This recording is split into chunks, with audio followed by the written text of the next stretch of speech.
देती हूँ, DGISPR ने कहा, जो कि तमाम पब्लिश हो रहा है, कि इंडिया का पाकिस्तान के खिलाफ प्रोपेगेंडा जारी है और पाकिस्तान की जो है जानिब से ऐसा कुछ नहीं किया जा रहा। और उन्होंने कहा कि हम हर तरह के उसके लिए तैयार हैं, और जो वायलेशंस हुई हैं LOC पर, उसका उन्होंने जिक्र किया है। देखिए, ये वायलेशंस हुई हैं, ठीक है। अब देखते हैं कि इंडिया की तरफ से इसका क्या जवाब आता है, कोई जवाब आता भी है या नहीं आता। तो मेरे ख्याल में पाकिस्तान के अंदर जो मसाइल हैं, शायद वो उससे भी ज़्यादा गंभीर हैं।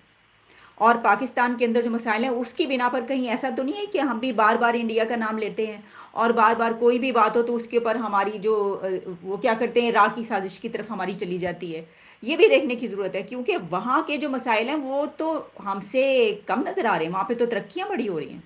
वहाँ पे जो जो हम डेली बेसिस पे जो पूरी दुनिया में उनकी खबरें शाया हो रही हैं, वो हम आपके सामने रखते हैं।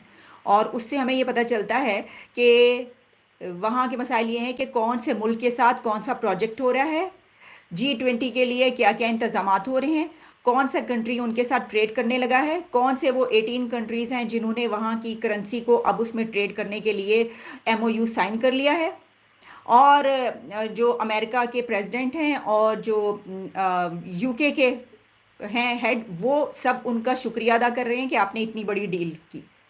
उनके मसाइल ये नज़र आ रहे हैं हमें। मेरे ख्याल से इंडिया में अगर किसी से पूछें तो वो कहेंगे पाकिस्तान तो करते ही है कि उनके इतने मसाइल हैं, उनको हल करने में वो नाकाम है, तो इसलिए ये सारे इल्ज़ाम इंडिया पे लगा देते हैं। अब इस किस्म के इल्ज़ाम तराशी, ब्लेम गेम जिसे कहते हैं, इसको कैसे खेला जाए? हम जो कि इन दोनों चीज़ों से बाहर हैं, तो हिस्टोरिकली तो यही लगता है कि पाकिस्तान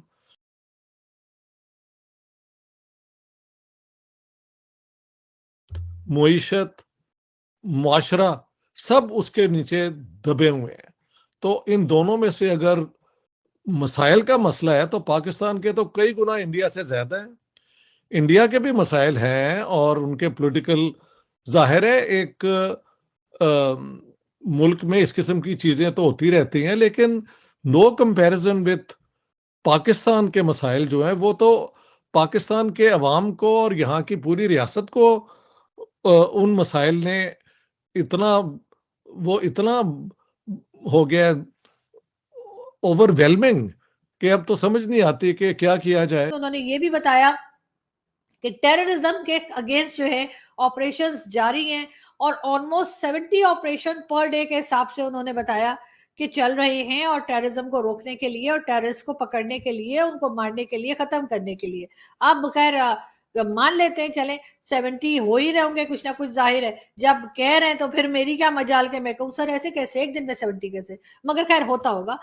कि 2 धमाके हुए हैं, 2 बम धमाके हुए हैं CTD की बिल्डिंग में, यानी इंसदाद दहशतगर्दी की बिल्डिंग, यानी आप थाना समझ लें।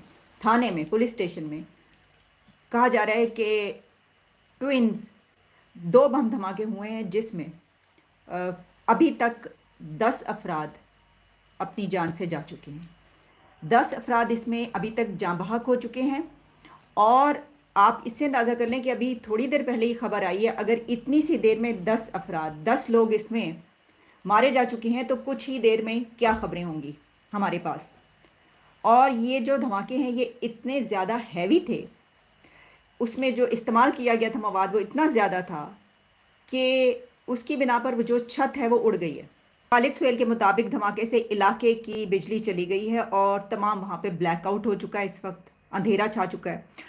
और इसकी अभी तक ये मालूम नहीं किया जा सका, कि नौयत मालूम नहीं की जा सकी। हालांकि ये थोड़ा सा मुझे लग रहा है कॉन्फ्लिक्ट है, क्योंकि एक जगह पर उन्होंने जो कहा है वो ये लिखा गया है, इस वक्त मेरे सामने GO डॉन